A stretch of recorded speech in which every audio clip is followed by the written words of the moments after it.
మీ పిల్లల భవిష్యత్తును దిశానిర్దేశం చేసే విద్యా మహోత్సవ్ Dream9 మీడియా ఆధ్వర్యంలో ఈ ఫిబ్రవరి 1న మన ఖమ్మంలో జరగనుంది.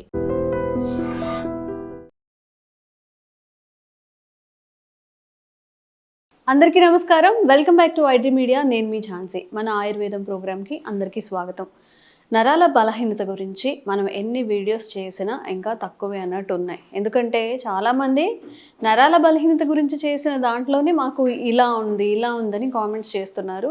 And one of the comment ఏంటంటే ఈవెన్ వాళ్ళు పొద్దున్న లేస్తూ కూడా లైక్ నడవడానికి కానీ పనులు చేసుకోవడానికి కూడా ఇబ్బంది పడుతూ ఉంటున్నారంట. పటుత్వం లేకపోతుంది అంటే తనకి చాలా అంటే చిన్న ఏజ్లోనే నరాల బలహీన వీక్నెస్ అనేది వస్తుంది.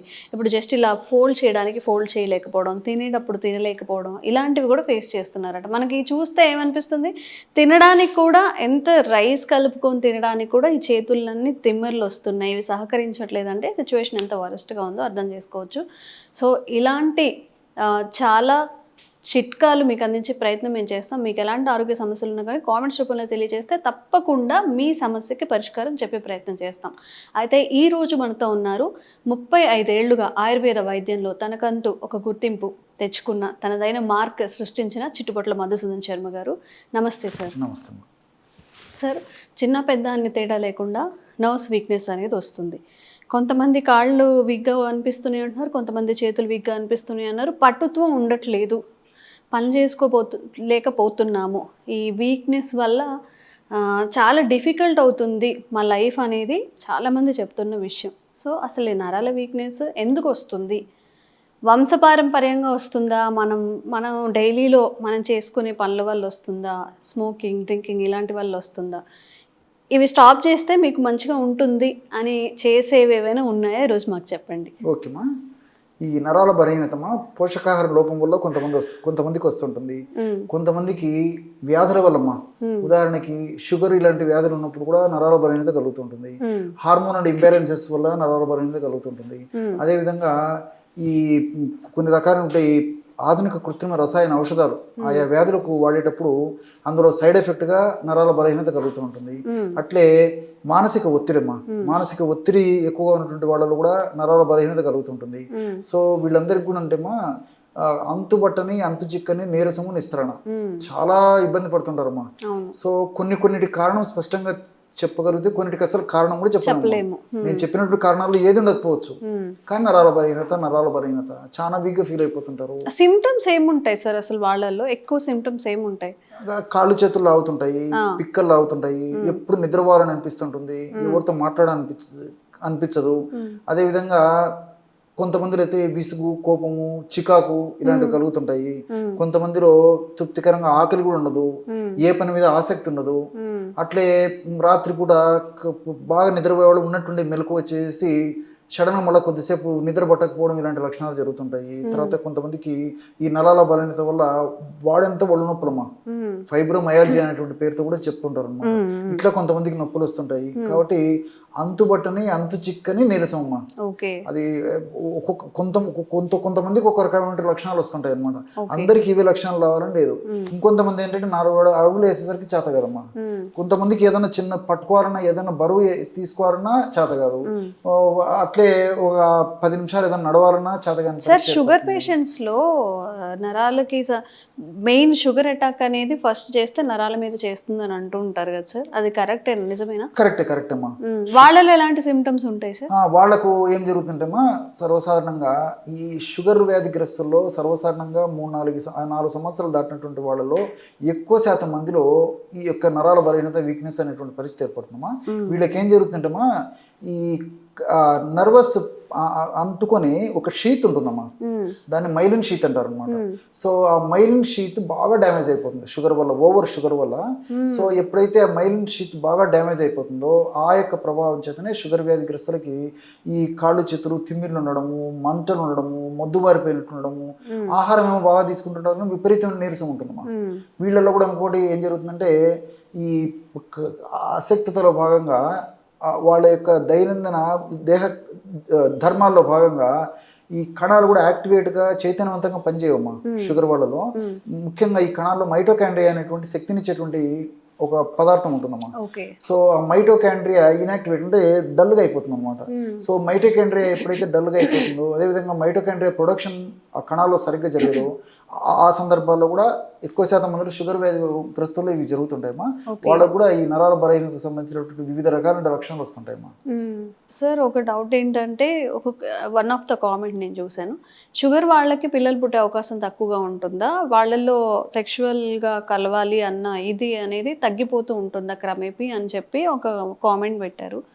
దీనికి మీ ఆన్సర్ ఏంటి సార్? అదేమ్మా, సర్వసాధారణంగా ఏం జరుగుతుందంటమ్మా, ఒక 4-5 సంవత్సరాలు షుగర్ వచ్చి ఆ క్రమక్రమంగా వచ్చినటువంటి వాళ్ళలో ఎక్కువ శాతం మందిలో మాత్రం కూడా శృంగార సామర్థ్యము, అదేవిధంగా ఈ సంతానానికి సంబంధించినటువంటి ఇబ్బందులు, సంతానం కలగకపోవడం అనేటువంటి పరిస్థితులు కూడా ఏర్పడుతుంటాయమ్మా.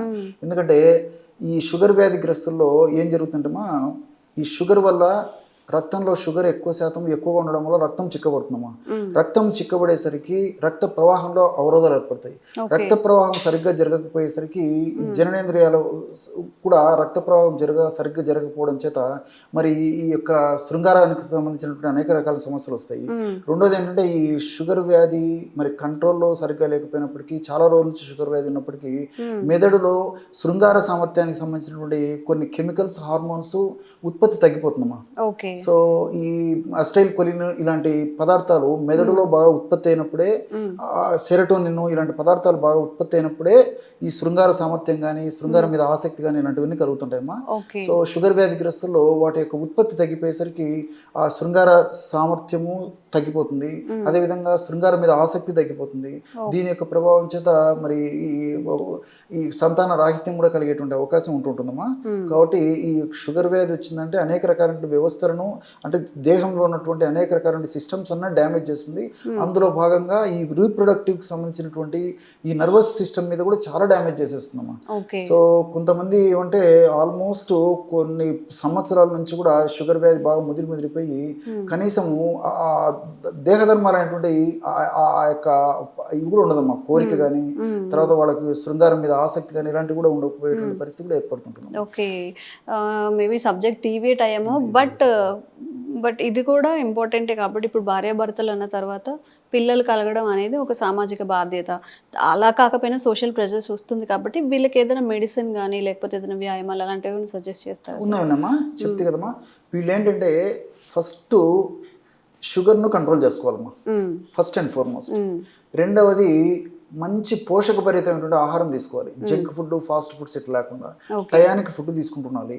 కంపల్సరీగా వారంలో 5 రోజుల పాటు అరగంట నుంచి 30 గంట వాకింగ్ కానీ, జాగింగ్ కానీ, స్కిప్పింగ్ కానీ, స్విమ్మింగ్ కానీ, రన్నింగ్ కానీ జీవన శైలిలో, జీవన విధానంలో, లైఫ్ స్టైల్ మోడిఫికేషన్లో ఖచ్చితంగా అమలు చేసుకుంటారు. ఎక్సర్సైజ్ అనేది పార్ట్ ఆఫ్ ద డే చేసుకోవాలి ఇక లైఫ్ లో వాళ్ళు. అలాంటి జాగ్రత్తలు తీసుకున్నప్పుడు ఇబ్బంది లేకుండా ఉండేటువంటి పరిస్థితి ఏర్పడుతుంది. వీళ్ళు న్యాచురల్ ఫుడ్ ముఖ్యంగా ఈ డ్రై నట్స్, తర్వాత ఈ డ్రై ఫ్రూట్స్, వెజిటబుల్స్, తర్వాత ఈ ఫ్రూట్ జ్యూసెస్, ఈ దానిమ్మ రసము, అదేవిధంగా ఈ పుచ్చకాయ రసం ఇలాంటి బాగా తీసుకోవడం వల్ల మరి ఆ షుగర్ వ్యాధిగ్రస్తుల్లో కూడా ఈ శృంగార సామర్థ్యం బాగా చెప్పుకోదగ్గ స్థాయిలో బాగా ఇంప్రూవ్మెంట్ వస్తుందమ్మా. శృంగార సామర్థ్యం పెరగడమే కాకుండా మరి సంతానానికి ఇబ్బందులు కూడా కలుగుతాయని చెప్పాను కదమ్మా. ఎందుకంటే ఈ టెస్టోస్టెరాన్ హార్మోన్ ఉత్పత్తి తగ్గిపోతుంది మగవాళ్ళలో. సో టెస్టోస్టెరాన్ హార్మోన్ ఉత్పత్తి తగ్గిపోయేసరికి మరి ఆ యొక్క ప్రభావము శుక్రకణాల ఉత్పత్తి మీద పడుతుంది. అదేవిధంగా కోరికల మీద పడినప్పటికీ ఆ కోరికలు, తర్వాత ఈ సామర్థ్యం మీదే కాకుండా శుక్రకణాల యొక్క ఉత్పత్తి మీద కూడా టెస్టోస్టెరాన్ ప్రభావం ఉంటుంది అనమాట. సో ఎప్పుడైతే మరి నేను చెప్పినట్టు ఈ పుచ్చకాయ రసం కానీ, దానిమ్మ రసం ఇలాంటివి తీసుకోవడం వల్ల ఏమైతుందంటే టెస్టోస్టెరాన్ ఉత్పత్తి కూడా బాగా జరిగేసేసి ఆ మంచి క్వాలిటీ సెమెన్ ప్రొడ్యూస్ చేయడానికి అవకాశం ఏర్పడుతుంది. సో దానివల్ల మంచి మంచి యూజెస్ ఉంటాయి. ఓకే సార్, ఇప్పుడు ఇవంతా కూడా మనం మగవాళ్ళ గురించి మాట్లాడుకున్నాం. ఇప్పుడు ఆడవాళ్ళకు కూడా షుగర్ వచ్చి ఒక 5 years 4 years అయిన తర్వాత, వాళ్ళ మ్యారేజ్ లైఫ్ అయిన తర్వాత వాళ్ళకు కూడా సిమిలారిటీస్ సేమ్గా ఉంటాయా? వాళ్ళలో కూడా ఇలాంటి ఇష్యూస్ ఉంటాయా? మగవాళ్ళతో పోల్చుకుంటే ఆడవాళ్లకు కొద్దిగా తక్కువ ఉంటాయమ్మా. అంటే ఫర్ ఎగ్జాంపుల్ 100 మంది మగవాళ్ళకు ఈ ప్రాబ్లం ఉంటే దాదాపు 60-70 మంది, ఇంచుమించు 80 మంది కూడా ఆడవాళ్ళలో ఈ ప్రాబ్లమ్స్ ఉంటాయి. సో వాళ్ళకు సంబంధించినటువంటి కూడా ఈ యూట్రస్లో అంటే గర్భసంచిలో గడ్డలు రావడం కానీ, అదేవిధంగా ట్యూబ్స్ దెబ్బతినడం కానీ, తర్వాత అండాలు సరిగ్గా విడుదల కాకపోవడం కానీ, లేకపోతే ఈ పీసీఓడి అనేటువంటి సమస్య రావడం కానీ, ఇలాంటి సమస్యలు రావడం వల్ల దీంతోపాటు మరి సహజసిద్ధమైనటువంటి దేహధర్మాలైనటువంటి ఈ శారీర ధర్మాలైనటువంటి కోరికలు కూడా ఆడవాళ్ళలో హార్మోనల్ హార్మోనల్ ఇంబ్యాలెన్స్ వల్ల తగ్గిపోయేటువంటి పరిస్థితి ఏర్పడుతుందమ్మా. ఓకే. సో ఇవన్నీ కూడా ఈ సంతాన రాహిత్యానికి దోహదం చేస్తాయమ్మా. కాబట్టి షుగర్ అనేటువంటిది రాకుండా చూసుకోవడం చాలా చాలా మంచిది.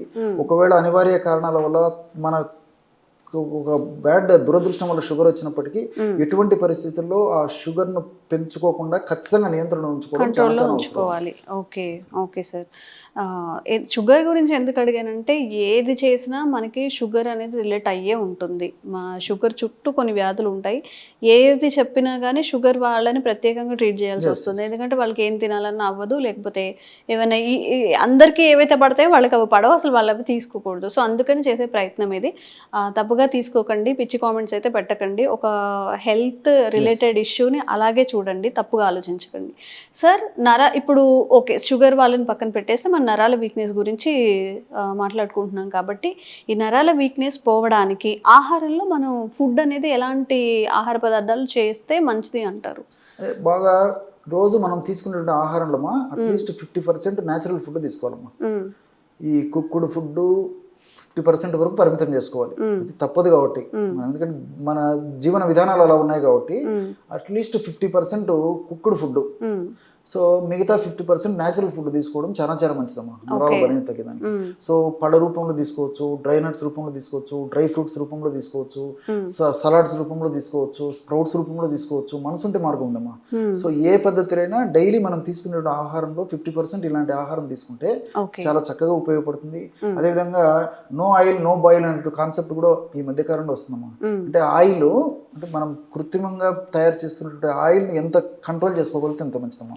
ఆయిల్ ఉన్నటువంటి ఈ నట్స్ తీసుకోవచ్చు, కానీ ఆయిల్ మాత్రం ఎక్కువ వాడడం మంచిది.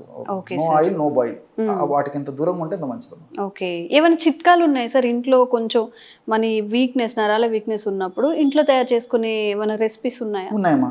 సో ఆడవాళ్ళకి కానీ మగవాళ్ళకి కానీ, ఇంతకుముందు నేను చెప్పినట్టు శృంగార సమస్యలు ఉన్నటువంటి వాళ్ళకి కానీ, శృంగార సమస్యలు లేనటువంటి వాళ్ళకి కానీ, నర్వ్స్ వీక్నెస్ తో బాధపడే వాళ్ళకి కానీ, ఎవరికైనామా నరాల వీక్నెస్ ఉండి నీరసము, నిస్త్రణ, అంతుబట్టని అంతు చిక్కని ఇలాంటి బాధలు ఏమన్నా ఉంటే అందరికి ఉపయోగపడేటువంటిది మంచి టిప్ చెప్తానమ్మా. ఎందుకంటే మరి లక్షలాది మంది ప్రేక్షకులు కూడా ఉపయోగపడుతుంది. కొన్ని సమస్యలు వాళ్ళు చెప్పుకోలేరు పాపం. సో వీళ్ళకి ఏంటంటేమా అశ్వగంధ చూర్ణం ఒక 100 గ్రాములు తీసుకొని అందులో 10 గ్రాములు దాల్చిన చెక్క చూర్ణము, 10 గ్రాముల లవంగాల చూర్ణం, లవంగాలను కాస్త వేయించాలమ్మా. 10 గ్రాముల లవంగాల చూర్ణము, 5 గ్రాముల ఎలాచి పొడి, లోపల ఎలాచి లోపల నల్ల విత్తనాలు ఉంటాయి కదమ్మా, నల్లగొట్టేసేసి పౌడర్ చేసేసి ఒక 5 గ్రామ్స్, యాలకులలో ఉండే విత్తనాలు పౌడర్ చేసి ఒక 5 గ్రామ్స్ అంతా కలిపేసేసమ్మా ఒక గాసీసారి నిల్వ ఉంచుకొని రోజు నైట్ రాత్రి పడుకునేటప్పుడు సో ఆడవాళ్ళైనా మగవాళ్ళైనా అందరూ వాడుకోవచ్చు, ప్రాబ్లం ఏం లేదు. జనరల్గా రోజు ఒక్కసారి ఒక కప్ ఆఫ్ మిల్క్, ఒక 100 ml 150 ml మిల్క్ తీసుకొని ఒక పావు టీ స్పూన్ నుంచి ½ టీ స్పూన్ మిల్క్లో కలుపుకొని తీసుకుంటుంటే సరిపోతుంది. ఓకే. సో వాళ్ళకు ఏ వయస్సు వాళ్ళకైనా, అంటే వయస్సు అంటే 15-20 సంవత్సరాలు దాటిన అందరికీ ఈ స్త్రీ పురుష తారతమ్యం లేకుండా అందరూ వాడుకోదగ్గ దివ్యమైనటువంటి ఔషధం ఇప్పుడు నేను చెప్పినటువంటి ఔషధం. ఓకే. సో ఇలా వాడుకుంటే ఎన్నిసార్లు వాడాలి సార్, అండ్ అది ఎలా తీసుకోవాలి? రోజు నైట్ అమ్మా, నైట్ పడుకునేటప్పుడు ఒక కప్ ఆఫ్ మిల్క్ అమ్మా, ఒక కప్పు మిల్క్ లో ఒక పావు టీ స్పూన్ నుంచి ½ టీ స్పూన్ అందులో కలిపేసి రోజు తీసుకోవడం, తాగేయటమే. ఓకే. చాలా బాగా ఒక 2-3 months యూస్ చేయాలంటారా? తీసుకోవచ్చు. లాంగ్ ఒక 2 months 3 months చేస్తే రిజల్ట్స్ కూడా బాగా ఎంకరేజింగ్ ఉంటాయి. ఓకే. సో సార్ చెప్పిన ఈ రెసిపీ అనేది ట్రై చేయండి. మీకు ఎలా అనిపించింది, ఇంతకు ముందుతో పోలిస్తే ఒక 1 month or 15 days వాడిన తర్వాత మీకు మీ బాడీలో చేంజెస్ ఏమని కనిపిస్తున్నాయో కామెంట్స్ రూపంలో తెలియజేయండి. ఇంకెలాంటి హెల్త్ ఇష్యూస్ కూడా మీరు ఫేస్ చేస్తున్నా కానీ కామెంట్స్ చేయండి, తప్పకుండా వీడియో చేసే ప్రయత్నం చేస్తాం. Thank you sir. And for more videos, please subscribe to iDream. Please subscribe to iDream. Please subscribe iDream. And please subscribe to iDream. For more videos, subscribe to iDream. please like, share and subscribe to the channel. Congratulations, iDream. Subscribe to iDream. Subscribe to iDream. So subscribe to iDream Media. iDream ki iDream team andarki huge congratulations. Please subscribe iDream Media. Please subscribe to iDream. Subscribe iDream. Please subscribe to iDream. iDream అంటే నా కళల ఛానల్ను subscribe చేసుకున్న నోరు తిరుగుతలేదు, మీరైతే గంట గుర్తు కొట్టండి. For more such videos, please subscribe to iDream. Subscribe to iDream. Please subscribe to iDream. Please subscribe iDream Media. Please do subscribe to iDream. Please subscribe to iDream Media. For best entertainment and information, please subscribe iDream. And don't forget to subscribe to iDream.